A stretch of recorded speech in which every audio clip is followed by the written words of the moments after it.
Welcome again, Chem 1. I'm still trying to do all these videos here in my basement. This particular one, I want to talk to you about pH. I just did some neutralization reactions.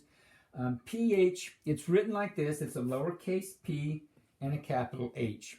Now, I'm going to give you the mathematical formula. Normally, I would teach this. You're not going to be held responsible for this at all. So why I do it? Just who I am. I like to show you where these things come from. pH equals the negative log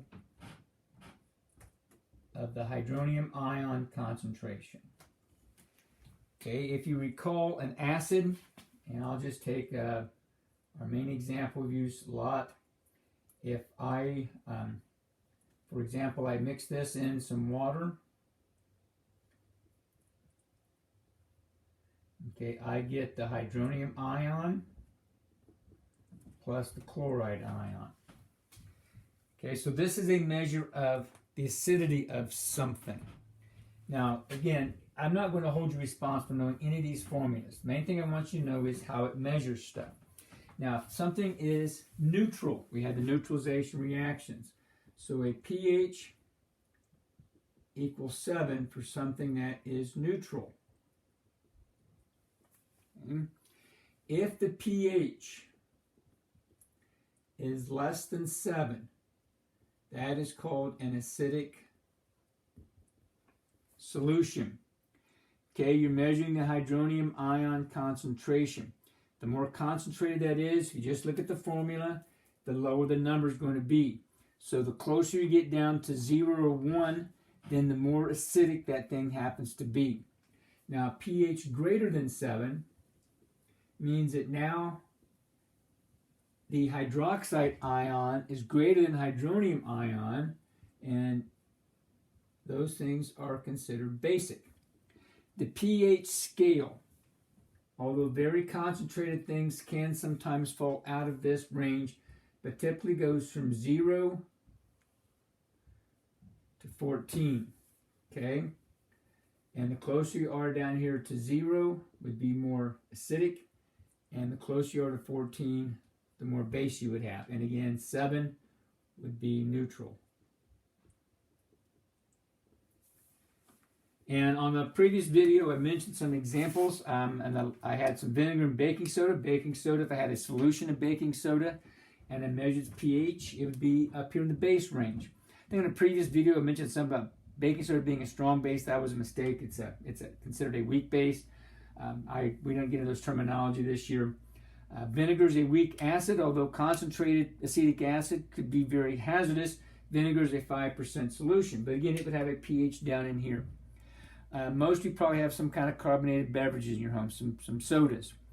Okay, soda is basically carbonic acid. It breaks down as the vinegar, as the demonstration did earlier, but it releases these gas bubbles in that solution. Well, it's acid. In fact, it's kind of a funny story. When I was back in college, a company, they wanted to make hazardous material. If you've ever seen a semi going down the road and they got to have a sign on there, if it's hazardous material, what's on, they had to put corrosive up for things if it's got a pH of a certain level. Well, what they found was, they said, let's say anything below 2 is going to be corrosive. And they said, well, wait a minute, Coca-Cola is below 2.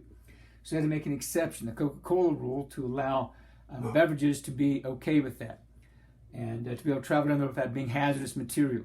We say, how's Coke so acidic? Well, it's got not only the carbonic acid in it, but to make Coke, they put phosphoric acid in it as well. So it does have a pretty low pH.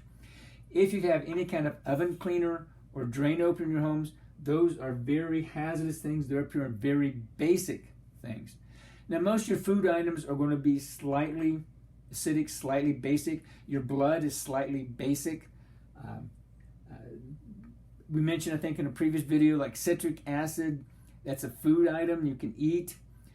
If you buy the sour kind of candies, they get citric acid on them. Sometimes they put ascorbic acid. The vitamin C is ascorbic acid. You may have heard of aspirin. That's acetylsalicylic acid. Is used to make aspirin with that. So that is aspirin. You use acetic acid to make that. And you get, with the acetylsalicylic acid as an aspirin. That's why people take a lot of aspirin. It has to be buffered or it'll hurt their stomach. Your stomach acid is hydrochloric acid. So there's all kinds of different acids and bases around your home. You can Google that and find one as well if that's something you want to do. But the main thing I want you to know for right now, next year in Chem 2, if that's speaking to you, we'll look more with the formula. We just don't have time this year. Yeah, we know what this year's been.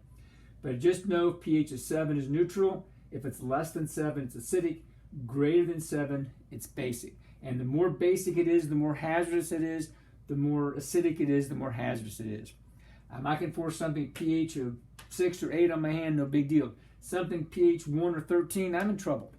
If I don't get that off my hand, if I don't get neutralized right away, it could really severely burn me. So again, as you get to those extremes where it gets bad. So again, I hope this helps. I probably rambled on way too long. I hope you're having a good day. And my last video for you guys, I think. Stopping.